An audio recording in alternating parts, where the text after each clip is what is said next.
Baik, Assalamualaikum warahmatullahi wabarakatuh. Kami dari kelompok 8 akan mempresentasikan hasil diskusi kami mengenai sekretaris kantor yang disusun oleh saya sendiri Priscilia Windy dengan NIM 22002130,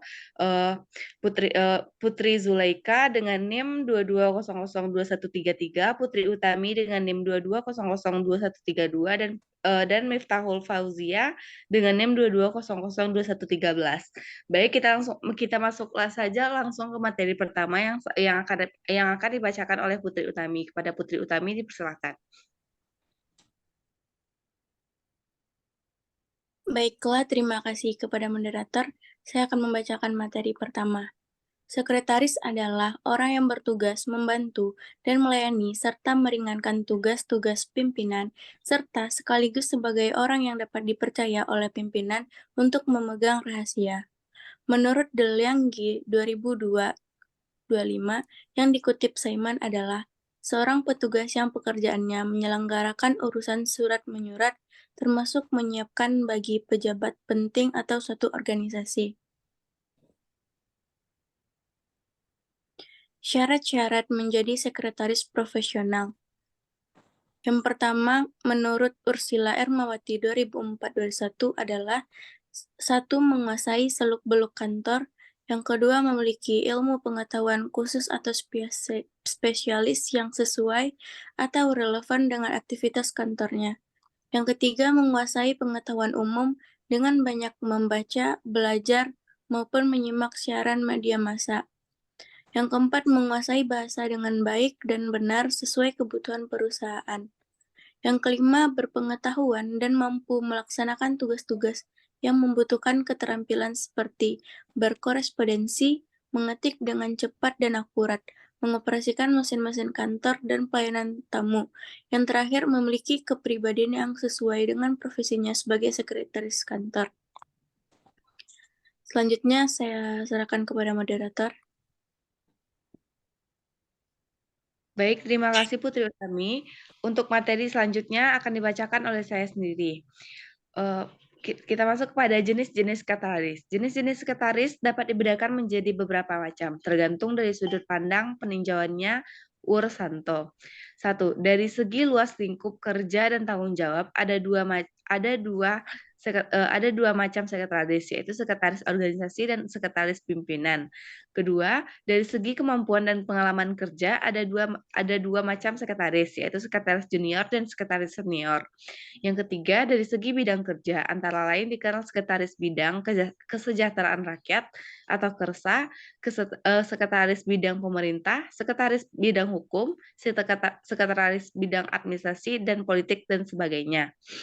Kita masuk ke fungsi sekretaris. Dalam sebuah kantor, seorang pemimpin membutuhkan sekretaris untuk membantu meringankan tugas-tugas dan beban pimpinan, terutama dalam tugas-tugas yang bersifat rutin dan operasional, sehingga pimpinan berkonsentrasi dan mengurus tugas-tugas manajernya dengan baik. Maka dari itu, fungsi sekretaris berperan penting dalam sebuah kantor atau perusahaan. Menurut Ursula Ermawati, ada beberapa fungsi sekretaris, yaitu membantu meringankan tugas-tugas pimpinan, yang kedua menangani informasi untuk pimpinan, yang ketiga menjadi jembatan penghubung. Baik, untuk materi selanjutnya akan dibacakan oleh Miftahul Fauzia. Kepada Miftahul Fauzia dipersilakan. Baiklah, saya akan melanjutkan materi yang telah disampaikan oleh rekan-rekan saya tadi, yaitu tugas-tugas sekretaris. Menurut Hartiti dan Tulus Haryono, tugas sekretaris yaitu yang pertama menurut wewenangnya, yaitu tugas rutin adalah tugas-tugas yang hampir setiap hari dihadapi dan harus dikerjakan tanpa menunggu perintah atau instruksi khusus dari pimpinan. Yang kedua, tugas instruksi, tugas-tugas yang tidak setiap hari dihadapi dan hanya dikerjakan bila ada perintah dari pimpinan. Selanjutnya, tugas kreatif adalah tugas yang dikerjakan oleh sekretaris atas dasar inisiatif. Yang kedua, menurut jenis tugasnya, yaitu tugas administrasi atau perkantoran, adalah tugas yang berhubungan dengan tulis-menulis, dokumentasi, dan pengetikan. Tugas resepsionis adalah tugas yang berhubungan dengan tugas komunikasi. Tugas keuangan, menangani keuangan pimpinan, tugas sosial, dan tugas insiden tim. Selanjutnya adalah peranan sekretaris. Menurut Saiman 2002 halaman 37, peranan sekretaris secara umum yaitu sebagai berikut. Yang pertama, peran sekretaris terhadap atasan. Seperti sebagai faktor penunjang dalam keberhasilan pekerjaan dan cerminan pimpinan bagi bawahan. Sebagai perantara atau saluran komunikasi dan pembinaan hubungan yang baik bagi orang yang ingin berhubungan dengan pimpinan. Sebagai informasi yang diperlukan pimpinan dalam memenuhi fungsi, tugas, dan tanggung jawab. Dan terakhir, sebagai alternatif pemikiran dan pimpinan dalam ide-ide. Yang kedua, peranan sekretaris terhadap bawahan tampak dalam yang pertama memberikan rasa bangga dan puas kepada pegawai bawahan dalam menjalankan pekerjaan, menerima pendapat dan usul dari bawahan dari berbagai masalah, memberikan motivasi kerja kepada pegawai bawahan sehingga pekerjaan dapat berjalan lancar dan berhasil baik.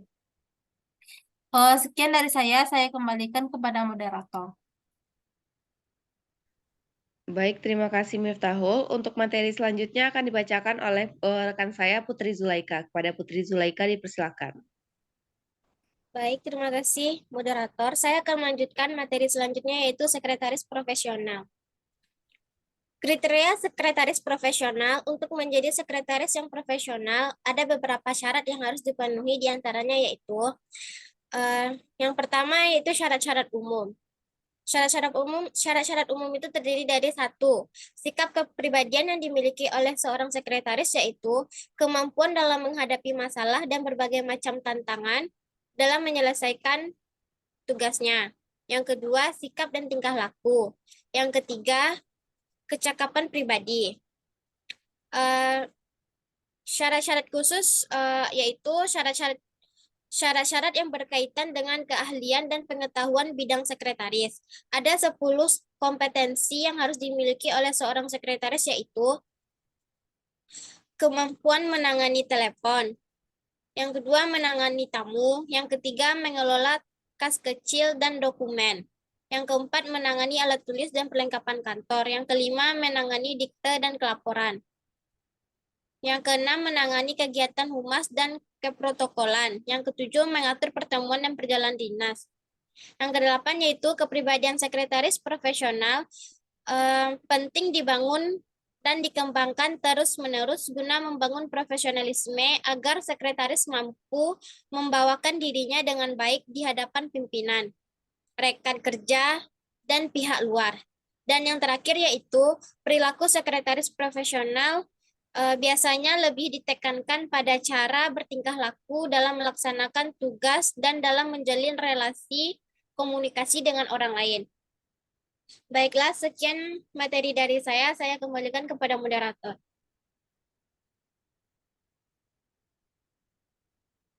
Baik, terima kasih Putri Zulaika. Sekian dulu presentasi kami. Jika ada salah-salah kata, mohon dimaafkan. Saya akhiri dengan Assalamualaikum warahmatullahi wabarakatuh. Waalaikumsalam warahmatullahi wabarakatuh.